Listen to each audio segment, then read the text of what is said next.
All right, good morning to all of you here in person and online. I think we've all probably heard of this phrase, imposter syndrome. And I can honestly say when I arrived at Jeff's terrace a few days ago and I was introduced to all the great speakers and faculty, that was something very real. And I wondered what I was doing here, and I hope I can do justice to that. As a physician entrepreneur, and as I've listened to all these incredible sessions just over the last day, there are three opportunities which seem to be very apparent to me. Number one is that this explosion of this specific disease syndrome is increasingly prevalent amongst the young population, and we're seeing a huge explosion in that category around the world. Number two is that in terms of parts of the world that are most prevalent, it is the MENA and South Asia continents, again seeing the largest growth in population demographics. And number three is that much like many multi-system disorders, this specific one requires a multi-stakeholder engagement, but increasingly so. I think the opportunity on the lifestyle and the preventative element is probably higher than some of the interventions that we could do on the pharmaceutical side. So based on that, I hope the conversation that I have with all of you in the next 20 minutes puts that into context. I'm going to focus on what the role of digital therapeutics is, not just in the healthcare ecosystem, but specifically in the area that we're looking at through the conversations. Historically, how have we been growing as a segment, what some of the challenges towards adoption and utilization are, and then specifically taking you on a very personal journey into our own physiology, and I'll be showing you my own journey through physiological hacking and how we can use that as a methodology to engage people. I know my voice is croaky. It's not because I've been drinking too much. It is because I've been traveling a lot and I've probably left my voice somewhere on the aircrafts. All right, so health technology is becoming more and more widespread. Most of us use technology for booking our accommodation, paying for our transactions, checking into flights, transportation, eating, communication, et cetera, et cetera. Why is it therefore not a surprise that we would be using the same degree of penetration when it comes to our health and well-being, which is ultimately our most important asset to all of our lives? We've seen significant growth in this, and I'll show you some data what the effects of the pandemic have been specifically. But by and large, globally now, across the European continent, 80% of clinicians have a electronic health record, which is being implemented. 60% of large organizations in healthcare are increasingly looking at the utilization of artificial intelligence for deployment and improvement of quality control. The smart wearable market, we all have smartphones, most of us have smart watches, but when we start to include things like the rings or the patches that we wear on our arms, et cetera, that has increased from an 8 billion revenue number in 2021 to over 20 billion by the end of next year. That's a ridiculously large explosion in just one mini segment within the healthcare industry. At the app level, there are over 100,000 apps which are registered on the Apple Play Store alone just for health. And by the end of next year, it's widely expected that there will be close to 90 million health app users just in the United States. And 93% of patients who were surveyed last year report that they would use applications to manage their health and their well-being as well.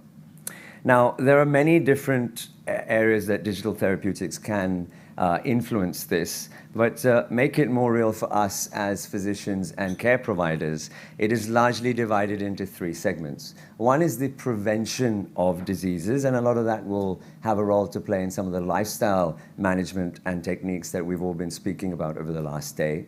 Secondly is the management in the actual illnesses that patients suffer from, the adherence to certain medications, compliances, capturing symptoms, and progression of various clinical modalities.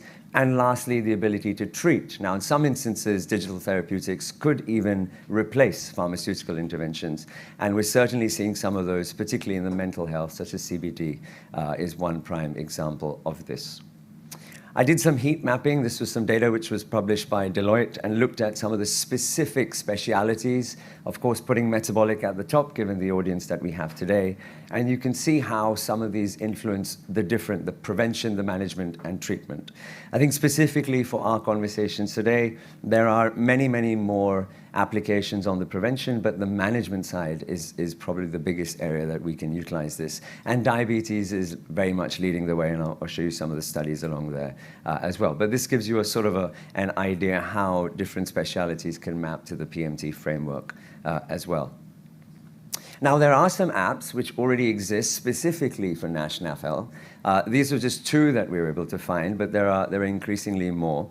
CureApp is by a Japanese organization. They're specifically looking at management of lifestyle. Sorry, they're specifically looking at personalized lifestyle managements for patient and have inputs coming in both from the doctor and the patient side. So almost acting as that navigator that we heard about yesterday through the great comment that you made. And then, of course, there's Better Therapeutics, which I found very fascinating because one of the biggest challenges we all have is the compliance and convincing a person not just to adopt, but actually to sustainably engage. And what Better Therapeutics is specifically doing is NCBT, which is a nutritional form of cognitive behavioral therapy to try and get people into these platforms and stick to them as well. There are many, many more, and I don't want to spend too much time on them, but in the metabolic space, they largely cluster around the better management of diabetes and specifically HbA1c, blood glucose, and then bringing in the applications of step counts, of diets, of nutrition, etc. Now, I mentioned COVID was the great catalyst. It is. You go into any large organizations and you ask them, what is the single biggest digital transformation? Who is that single biggest transformation that you've had? You won't hear it's a person, it's the pandemic. What we've experienced in the last 2 years would probably have taken the entire globe about 20 or 30 years in terms of digital transformation, adoption, engagement, and penetration as well. It has shifted behaviors, not just on the care providers, but also on the care receivers as well, and patients and the doctors on both sides. There are significant challenges still. Lack of awareness in the multi-stakeholders across the spectrum. Acceptance by doctors is second. Clinical validation, very, very important for us to ensure that these applications are held to the same degree of validation as pharmaceutical interventions which are created. Of course, regulatory approval. And then we get into this sphere of data management, the secureness of data, which is deeply personal for the individual, the care provider, and the ecosystem that is involved, including confidentiality, integration into our various workflows. Each of us as physicians will have different types of workflows. And whilst there is some increasing degree of standardization, we need to ensure that there's a degree of malleability in these applications that allow for this to integrate into our own preferences. And finally, of course, who's going to pay? Is it the person? Is it the doctor? Is it the insurance? Or is there another stakeholder that can be incentivized? So that's sort of the background, but I want to get a little personal because that was a little bit too academic and theoretical. I want to show you what's really available to be done today, right now, in real time, what's going on. And this is a journey of self. Just to give a little bit of a disclosure, I had COVID the first time in the first wave, and it was really after that, I was very sick, I was put in long-term steroids, I became pre-diabetic, even with all the healthy running and climbing that I do. And so I decided that I needed to take a personal biohacking journey into self. And so these are some of the experimentations that I began to run. It's crazy to believe that every second, every single one of you sitting here is creating 2 megabytes of data. Most of that data is being used to sell you something you don't need, buy something you don't want, date someone you shouldn't, watch something you shouldn't be watching, etc. Less than 0.1% is actually being used to enhance your health and well-being. I personally believe that by Christmas Day of 2025, an application can know you better than you know yourself. The amount of data which is actually being created on your behavioral health, your metabolic health, your physical health, and your general environment around you can really allow an application through smart intelligence to be able to create what the best outcome for a person is. Now, there are many devices. A lot of you are wearing some of them already: Apple Watches, Fitbits, Garmin's, Oura Rings, Abbott, Dexcom, from CGM patches, etc. And what's interesting is not only is the technology becoming smaller, it's becoming less invasive, i.e. you don't even have to have a needle for some of these things. It is becoming much more personalized, and I think in the next few years we will increase, as I showed with the revenue numbers, we will see so much of it not only integrated in the technology we use, but the clothes that we wear, and possibly even as implantables under the skin for more long-term utilization. These were 4 studies, and I can share this with all of you who's interested. These are 4 studies looking at 4 specific devices and disease areas, the largest of which was with the Abbott CGM device, where they took over 10,000 type 2 diabetics, specifically type 2 diabetics who were being treated with insulin, specifically looking at hypoglycemic events. Second study with Oura Ring was looking at the correlation between sleep and the improvement on sleep and latency over a period of time, cardiac sensors and blood pressure sensors as well. But in the interest of time, I don't want to delve too much into this, but I can share these slides with anyone that is interested. But as a take-home message, what was clear across the board was that there was an improvement in clinical severity. There was a cost saving not only to the patient, but the healthcare system as well. And generally, when patients are interviewed, they like this idea of non-invasive personalization, something that they can take with them and helps them, give them more control over the disease, which is ultimately the aim, or should be the aim for all of us as physicians and care providers, to empower the patient to take that journey of self and take responsibilities. So here's some of the self-experimentation that I do. So like so many of you, I've been someone who has experimented with intermittent fasting for a long time, specifically post-COVID, and I used it to great advantage to personally lose weight and to better manage some of the metabolic parameters that I have. This is an experiment that I did. My wife and I did this a few months ago, where both of us went on a water-only fast for 3 days, just warm, tepid water, nothing else for 72 hours, and I was wearing a Abbott CGM patch at the same time. You can see how when I started, is there a light on this? Yeah. When I started, my degree of glucose control, I typically have a lot of nocturnal hypoglycemic events because of the pre-diabetes. So you can see there that through the night, I typically range about 110, 120. But my fasting level just before I started was at 98 milligrams per deciliter. In the first day, there was a negative trend line as it started to reduce down to around 90. Second day, again, it kept going down. It sort of went to 80 to 70. And in day 3, it then reached a degree of stabilization, around 60. And I saw that in the post-fasting level of glucose as well. What was interesting, I tested my fasting insulin as well, and I started at 9.19, and post 72 hours, there was pretty much no insulin in my system. I'd almost given myself type 1 diabetes, and that was really important for the hacks I'm going to show you on the next slide. But this was really interesting for me to see and document, and specifically in a healthy individual, the stabilization on blood pressure, on blood glucose control that can happen as the body's resilience starts to kick in, even with the absence of any exogenous carbohydrates. I then looked at different forms of exercise. So we've seen this word exercise crop up on many times today, but truthfully, the metabolic requirements of different forms of exercise create different fuel requirements on the organism, and this requires different pathways to be activated.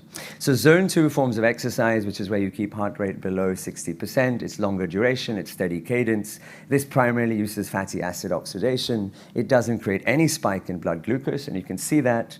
Actually, my blood glucose levels drops every time I do a zone 2 form. This is me running a half marathon, and you can see that even in that intense fuel state that my body requires, my blood glucose level actually drops over a period of time. And this is really important for type 2 diabetics. We were trying to bring hypoglycemic events under control. We prescribe a form of exercise. It needs to be prescribed as the right form of exercise for them, so it truthfully brings blood glucose level down. What we do not want to be doing is this form of exercise, which is resistance training, powerlifting, or something which raises heart rate above 70%, because then we need glycolysis, the liver gets activated, blood glycogen levels rise, and this is not what we want to be doing for a type 2 or type 1 diabetic. Different forms of fuel. We've spoken about different forms of fuel. We know theoretically that different forms of nutrition affects blood glucose, and I was able to see this very well in myself. These were protein meals that I had on this side. You will see that it's pretty much kept a stable level of glycemic control, whereas after a carbohydrate meal, which you can see here, you can see the significant spike that's required as well. Now, in some patients, this works really well because the theory of telling them you need to be on a low carb, reduce rice, reduce potato, reduce pasta, these are things that they may intellectually understand. But if you're able to show them their own individual data, the compliance and their ability to stay engaged is that much higher and can prove to be more successful over the long term in some instances as well. These are the dashboards that we've been creating. So this is 2 months of my CGM data. You can see here that we're able to track not only the number of hyperglycemic spikes, how much time I spent in spike. This is really important. You can see on this one spike here that I spent almost 2 hours at a level above 140 milligrams per deciliter, then the number of spikes I have in a day, etc. And whilst this is really intellectual from a coach or a doctor perspective, a patient need not see this.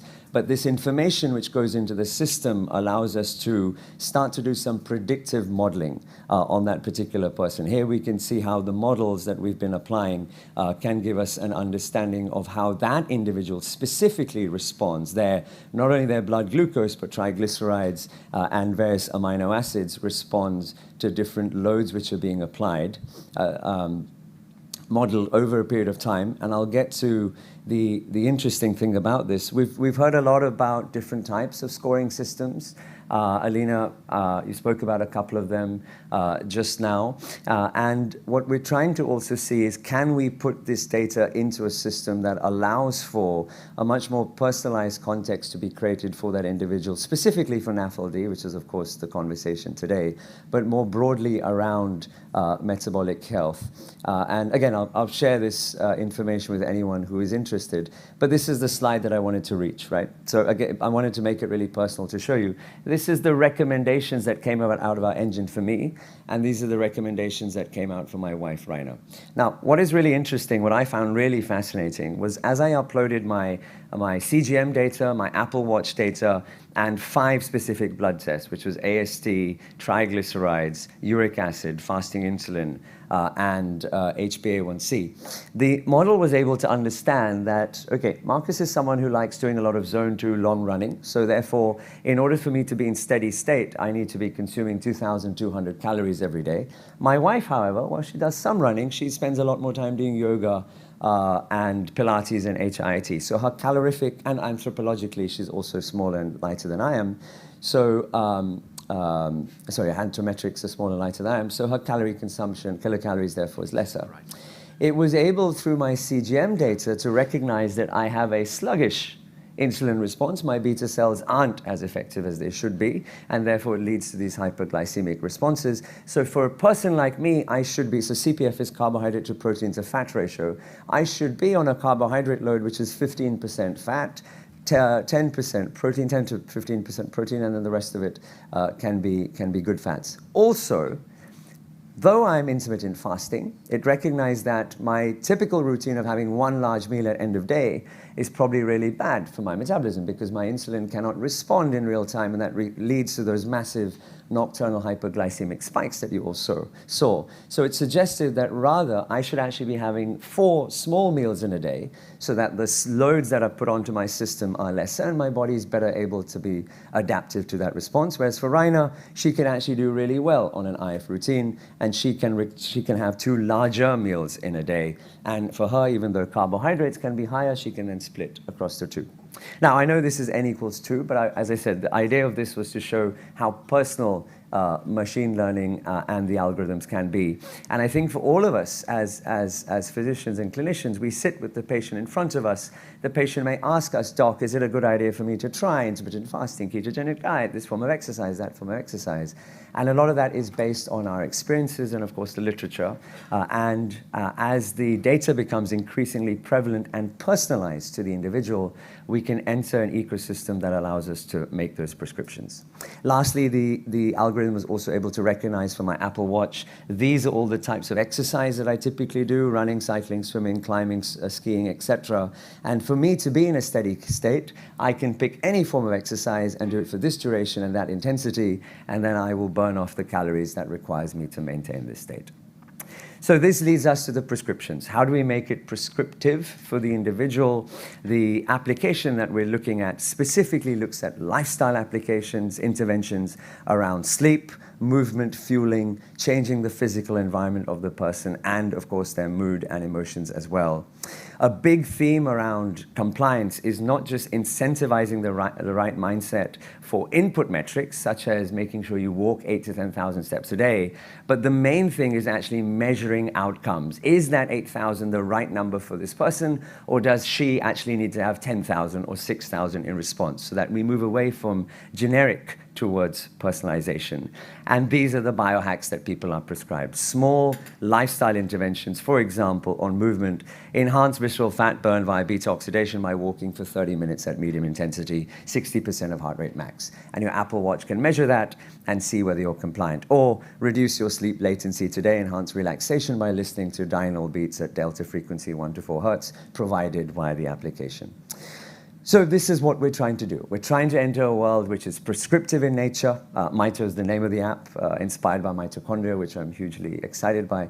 But make it personalized to people, conversational as an interface, rewarding for the right outcomes, but allowing people to make those tiny lifestyle interventions and hopefully keep them away from the tsunami and help manage them better in the community and allow the experts to focus on people who are at the more diseased end of the spectrum. Thank you very much for your time.